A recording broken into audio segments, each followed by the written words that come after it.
Hello everyone, আসসালামু আলাইকুম। তার আগে বলে রাখি সুমাইয়া কুকিংয়ে আপনাদেরকে স্বাগতম। আজকে আমি আপনাদের সঙ্গে খুবই কিউট একটা ভিডিও শেয়ার করব। আজকে করে দেখাবো এই কিউট গুলুমুলু ছোট্ট সিঙ্গারা রেসিপি। ৳১ সিঙ্গারা, ৳১ আবার সিঙ্গারা পাওয়া যায়? অনেকেই আবার প্রশ্ন করতে পারেন। আসলে একসময় পাওয়াই যেত, বাট এখন আর পাওয়া যায় না। তবে অনেক জায়গায় এরকম ছোট্ট সিঙ্গারা ৳১ এখনও বিক্রি করে, তবে সেটা সচরাচর অবশ্যই দেখতে পাওয়া যায় না। আজকে করে দেখাবো মিনি সিঙ্গারা। ২ কাপ ময়দা দিয়ে এতগুলো সিঙ্গারা আজ তৈরি করেছি। তো চলুন দেখে নেওয়া যাক কিভাবে তৈরি করতে হয়। প্রথমে একটা ডো তৈরি করতে হবে। তার জন্য এখানে আমি একটা বাটি নিয়ে নিব, আর এতে দিয়ে দেব আমি ২ কাপ মেজারমেন্ট কাপের পরিমাণ অনুযায়ী ময়দা নিয়ে নিয়েছি। এখন আমি এতে দিয়ে দিব স্বাদ অনুযায়ী লবণ। এখন আমি এতে দিয়ে দিচ্ছি রান্নার রেগুলার সয়াবিন তেল। আর এই ডোটাতে কিন্তু তুলনামূলক একটু তেলের পরিমাণ বেশিই লাগে। এখন হাত দিয়ে খুব ভালোভাবে মিশিয়ে নিতে হবে। আর মিশাতে একটা পর্যায়ে দেখবেন সবগুলো সুন্দর করে দলা পাকিয়ে যাচ্ছে একসঙ্গে। আর অবশ্যই এখানে কিছুটা অল্প করে পানি দিতে হবে। আর পানিটা যেন একদম ঠান্ডা পানি হয়। এখানে গরম পানি একদমই দেওয়া যাবে না। অবশ্যই এটা আপনারা খেয়াল রাখবেন। এখানে ঠান্ডা পানিই দিতে হবে। আর অবশ্যই অল্প করে পানি দিয়ে ডোটা তৈরি করে নিতে হবে। দেখো এখানে আমি ডোটাকে একটুখানি আঙ্গুলের সাহায্যে প্লাপ করে নিয়েছি। উপর থেকে কিন্তু উঠে আসেনি, অনেকটাই শক্ত হয়েছে। এখন ডোটাকে আমি একটা সাইডে আধা ঘন্টার জন্য রেখে দিব। এবার আমরা আলুর পুরটা বানাবো। আলুর পুরটা বানানোর জন্য আমি এখানে 3টি মাঝারি সাইজের আলু নিয়ে নিয়েছি। এখন আলুগুলোকে আমি একটা ছুরির সাহায্যে মাঝ বরাবর থেকে পিস করে নিতে হবে। এরপর ওই পিসটাকে ছোট লম্বা আকারে স্লাইস করে নিতে হবে। ব্যাস, এখন আমি ছোট করে স্লাইস করে কেটে নিচ্ছি। এভাবে করেই কিন্তু আপনারা সবগুলো আলুকে সুন্দর করে ছোট স্লাইস আকারে কেটে নিতে পারেন। এখানে আমার সবগুলো আলু কিন্তু ছোট করে স্লাইস করে কেটে নেওয়া শেষ, এবং আমি আপনাদেরকে দেখিয়ে দিচ্ছি কতটা ছোট করে নিয়েছি আমি। একদম পাতলা আকারে ছোট সাইজ। ব্যাস, আলুগুলো ধুয়ে সুন্দর করে নিয়ে নেব। এবার আমরা পুরটা রেডি করার জন্য চলে যাব। চলুন পুরটা রেডি করি। পুরটা রেডি করার জন্য প্রথমে একটা প্যানে কিছুটা পরিমাণ তেল দিয়ে দিব, এবং তেলটা গরম হয়ে আসা পর্যন্ত অপেক্ষা করব। তেলটা কিছুটা গরম হয়ে আসলে এই পর্যায়ে কিন্তু এখানে আমি 1.5 কাপের মতো পেঁয়াজ কুচি অ্যাড করব। পেঁয়াজ কুচিটা দিয়ে এবং একটু হালকাভাবে নেড়ে নিব। পেঁয়াজ কুচিটা হালকা একটু ব্রাউন কালার হয়ে আসছে। এই পর্যায়ে কিন্তু এখন আমরা মশলাগুলো অ্যাড করব। প্রথমে দিচ্ছি এখানে আধা টেবিল জিরা গুঁড়া, আধা টেবিল গরম মশলাটা দিলে ভালো একটা ফ্লেভার আসে। তারপর এখানে দিয়েছি অল্প কিছুটা এলাচের গুঁড়ো, এটা তোমরা স্কিপ করতে পারো। তারপর দিয়ে দিব আধা টেবিল হলুদের গুঁড়ো এবং আধা টেবিল মরিচের গুঁড়ো, আধা টেবিল লবণ। ব্যাস হয়ে গেছে। এখন আমরা সবগুলো মশলা একটুখানি নেড়ে মিক্স করে নিব তেলের সাথে। ব্যাস হয়ে গেল। এখন আমরা এখানে অ্যাড করব আধা টেবিল আদা বাটা এবং আধা টেবিল রসুন বাটা। এখন আমরা সবগুলো মশলা আবারও একটু মিক্স করে নেড়ে চেড়ে নিচ্ছি। মশলাটা যেন নিচে না লেগে যায়, এই দিকটা কিন্তু অবশ্যই আপনাদের খেয়াল রাখতে হবে। ব্যাস, মশলাটা কিছুক্ষণ নাড়াচাড়া দেওয়ার পর এখন আমি এখানে মেজারমেন্ট কাপের অর্ধেকটা পরিমাণ পানি অ্যাড করব। ব্যাস, এই পানিটাতেই কিন্তু আমার মশলাটা পুরোপুরিভাবে একদম লাল হয়ে কষিয়ে আসবে এবং তেলটা উপর দিকে উঠে আসবে। মশলাটা এখন একটু নেড়ে চেড়ে দিচ্ছি, এবং মশলাটা আমি এখানে 3 মিনিটের জন্য কষাতে দিয়ে দিয়েছি।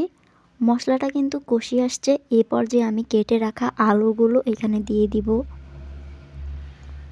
সবগুলো আলু দেওয়ার পর এখন ভালোভাবে আলুগুলোর সাথে মশলাগুলো মিক্স করে নিতে হবে।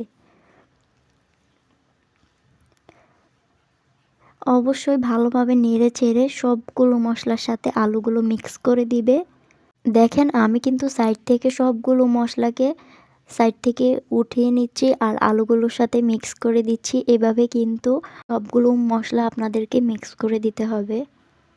ব্যাস এখন আমরা এখানে মেজারমেন্ট কাপের 1 কাপ অনুযায়ী পানি অ্যাড করব। এই পানিটাতেই কিন্তু আমার সবগুলো আলু একদম সিদ্ধ হয়ে যাবে। ব্যাস এখন আরেকটু নেড়েচেড়ে দিচ্ছি। এখন ঢাকনাটা দিয়ে এটাকে আমি 5 মিনিটের জন্য হালকা লো আঁচে রান্না করে নেব। 5 মিনিট পর ফিরে আসছি। এই পর্যায়ে আমি ঢাকনাটা উঠিয়ে এখানে 1 টেবিল চামচ কাঁচামরিচ কুচি অ্যাড করে দিব এবং কিছুটা অনুযায়ী এখানে আমি ধনেপাতা কুচি দিয়ে দিব। এই ধনেপাতাটা কিন্তু যেহেতু এখন শীতকাল অনেক বেশি ফ্লেভারফুল হয়, সেজন্য আমি অ্যাড করেছি। ধনেপাতা কুচিটা না থাকলে আপনারা স্কিপ করতে পারেন। এই পর্যায়ে আমি এখানে কিছুটা পরিমাণ পেঁয়াজ কুচি অ্যাড করলাম, কাঁচা পেঁয়াজ। এখন ভালোভাবে সবগুলো পেঁয়াজ, কাঁচামরিচ, ধনেপাতা কুচি ভালোভাবে মিক্স করে নিব। আর একটুখানি ভেঙে ভেঙে দিতে হবে এই পর্যায়ে। অনেকটাই ভেঙে ভেঙে দিয়েছি আমি, দেখো অনেকটা নাড়াচাড়ার পর একদম শুকনো শুকনো হয়ে গেছে পুরটা। খেয়াল রাখবে ঠিক এরকমভাবেই কিন্তু পুরটা একদম শুকনো শুকনো হয়ে আসতে হবে। আমি একটা চামচ দিয়ে এখানে নেড়ে চেড়ে দিচ্ছি আর আপনাদেরকে দেখিয়ে দিচ্ছি যে পুরটা কতটা একদম শুকনো শুকনো হয়ে আসছে। একটু পানি যেন না থাকে সেই দিকটা কিন্তু অবশ্যই খেয়াল রাখবেন। ব্যাস পুরটা কিন্তু পারফেক্টলিভাবে রেডি হয়ে গেছে। এখন আমরা ময়দার যে ডোটা বানিয়ে রেখেছিলাম সেটা নিয়ে নিব এবং এখানে যে আমরা রুটি বেলি ওইরকম সাইজের কিন্তু একটা পিঁড়ি নিয়ে নিতে হবে। এটাকে তোমাদের এখানে কি বলে আমি জানি না, বাট আমরা কিন্তু এটাকে পিঁড়ি বলে থাকি। ব্যাস এখন আমরা ময়দার ডোটা নিয়ে এটাকে কিছুটা লম্বা আকারে করে নিতে হবে। এরকমভাবে হাতের সাহায্যে দেখো গোল করে লম্বা আকারে নিয়ে নিয়েছি। এখন আমরা ছুরি দিয়ে এটাকে সাইজ মতো কেটে নিব ছোট ছোট আকারে। দেখো এখানে আমি প্রত্যেকটা ডোকে কিন্তু ছোট ছোট আকারে স্লাইস করে কেটে নিচ্ছি। আর এগুলো একটা সাইজের থেকে কিন্তু দুটো সিঙ্গারা হবে, সেটা অবশ্যই তোমরা সবাই জানো। ব্যাস এখানে কিন্তু ছোট ছোট আকারে আমাদের ময়দার ডোটা নেওয়া শেষ। এখন আমরা এখানে হাতে একটু তেল দিয়ে এই পিঁড়িটাতে লাগিয়ে দিব এবং এখানে আমরা ময়দার একটা ছোট লিচি নিয়ে নিব এবং এটাকে হাতের সাহায্যে একটু প্লাপ করে গোল করে নিয়েছি। এখন বেলুনের সাহায্যে এটা দিয়েছি, কিন্তু বেলুনের সাথে লেগে আসছিল, ওই জন্যই কিন্তু আমি এখানে কিছুটা অল্প আকারে ময়দা অ্যাড করেছি। এখন আমরা এটাকে বেলে নিব। এখানে সিঙ্গারার রুটিটা কিন্তু লম্বা আকার হবে আর সাইড থেকে কিছুটা মোটা আকৃতির হবে, তেমন বেশি না, হালকা। এখানে আমরা রুটিটাকে কতটা লম্বা করে নিয়েছি সেটা কিন্তু আপনারা দেখতেই পাচ্ছেন। ব্যাস রুটিটা কিন্তু হয়ে গেছে। দেখেন এখানে কিন্তু সাইড থেকে একটু মোটা আকারে হয়েছে আর মাঝ বরাবর কিন্তু অনেকটাই আমি লম্বা আকারে করে নিয়েছি। এখন একটা ছুরি দিয়ে আমি মাঝ বরাবর এটাকে কেটে নিব।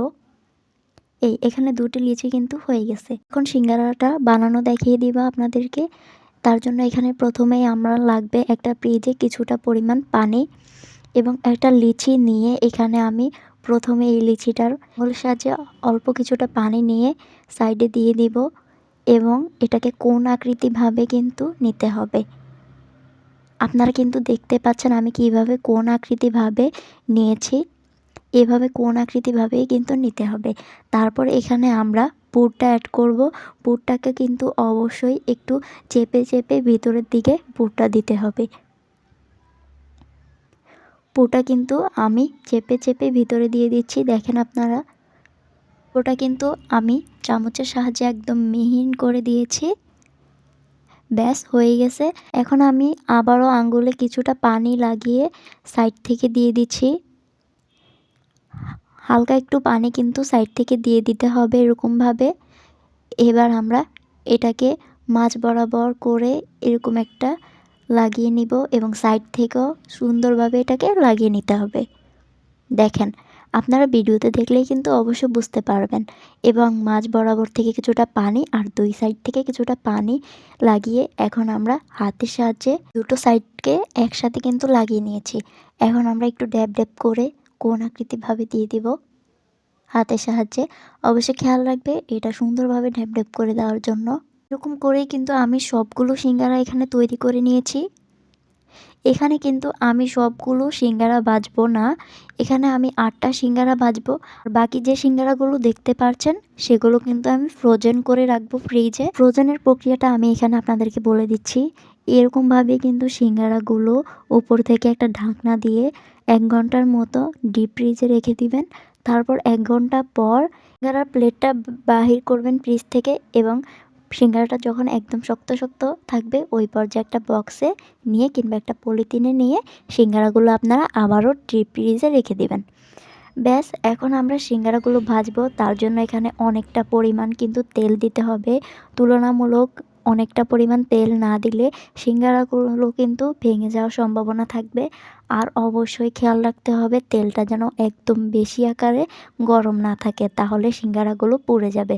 অবশ্যই একদম বেশি ঠান্ডাও না বেশি গরমও না, মাঝ বরাবরের মতো তেলটা গরম করে তারপরে কিন্তু এখানে আমি সিঙ্গারাগুলো দিয়ে দিয়েছি। আর অবশ্যই খেয়াল রাখবেন চুলার আঁচটা একদম লো আঁচে রাখার জন্য।